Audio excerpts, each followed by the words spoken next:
Le paysage du football européen en ce printemps 2026 est dominé par une manœuvre stratégique d'envergure en Catalogne. Le FC Barcelone, sous la direction de Hansi Flick et avec l'aval de Deco, a identifié Alessandro Bastoni comme la pierre angulaire de sa future ligne défensive. Accord total en place entre le FC Barcelone et Alessandro Bastoni sur un contrat de 5 ans, jusqu'en juin 2031, avec une option pour prolonger d'une saison supplémentaire, jusqu'en juin 2032. Salaire d'environ 16 millions d'euros par saison, bonus compris, avec 12,5 millions d'euros fixes, plus 3,5 millions d'euros en bonus liés aux performances et aux primes additionnelles. Le FC Barcelone prévoit d'entamer des négociations officielles avec l'Inter Milan une fois que les deux clubs auront terminé leur lutte respective pour le titre. Des sources indiquent que le FC Barcelone espère conclure un accord avec l'Inter dans une opération évaluée autour de 55 millions d'euros à 60 millions d'euros, avec probablement un joueur inclus. Pour Alessandro Bastoni, c'est uniquement le Barça ou la continuité à l'Inter la saison prochaine. Aucune chance pour les autres clubs, malgré l'intérêt de clubs de Première Ligue, surtout Liverpool FC. Et pendant que le dossier Bastoni prend de l'ampleur en Catalogne, un autre nom commence lui aussi à agiter le marché anglais. Selon Team Talk, Arsenal s'intéresse au milieu offensif néerlandais Xavi Simons, qui joue actuellement pour Tottenham Hotspur. Il a rejoint les Spurs en provenance du RB Leipzig en août 2025 pour environ 50 à 65 millions de livres. Tottenham traverse une saison 2025-26 difficile et lutte pour le maintien, ce qui a alimenté les spéculations sur le mercato autour de ses joueurs clés.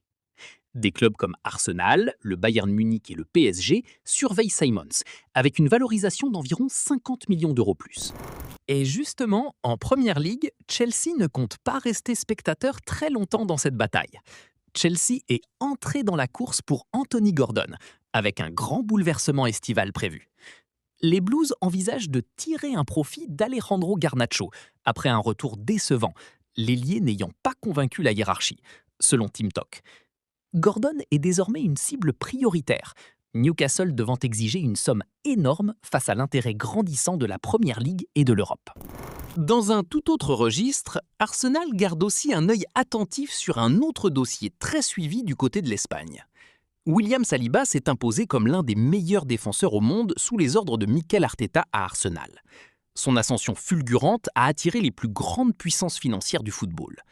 Le Paris Saint-Germain aurait déposé une offre de 95 millions d'euros, montant qui pourrait atteindre 100 millions, pour convaincre Arsenal de laisser partir son joyau français.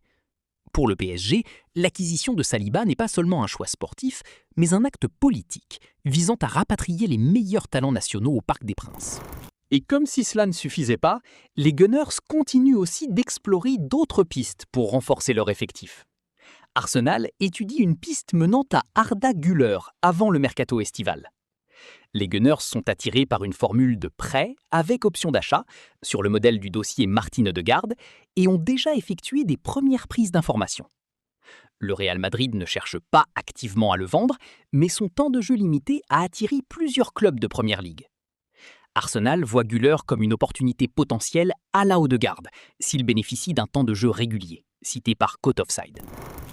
Et pendant que le dossier Güler reste ouvert, Liverpool se retrouve lui aussi au cœur de plusieurs incertitudes importantes. Selon Football Insider, Liverpool est ouvert à la vente d'Alexis McAllister cet été, en raison d'une impasse contractuelle. Les négociations pour une nouvelle prolongation ont calé, mettant le Real Madrid et l'Atlético Madrid en alerte. Oh. Le milieu de terrain est désormais considéré comme un atout majeur pour lever des fonds dans le cadre d'une reconstruction plus large, avec plusieurs départs importants à l'étude.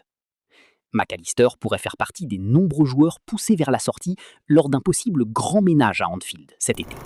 Enfin, difficile de terminer ce tour d'horizon sans évoquer les grandes manœuvres qui se préparent du côté de Manchester City. Enfin, il est impossible d'ignorer les manœuvres de Manchester City sur le front de l'attaque. Les Citizens ont reçu des signaux positifs concernant Rafael Leao.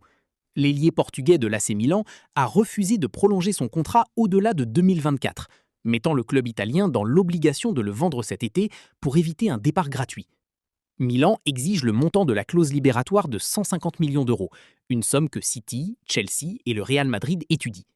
Le profil dévastateur de Léo, combiné à sa jeunesse et son expérience en Serie A, en fait la cible idéale pour Pep Guardiola, afin d'apporter une nouvelle dimension athlétique à l'attaque mancunienne.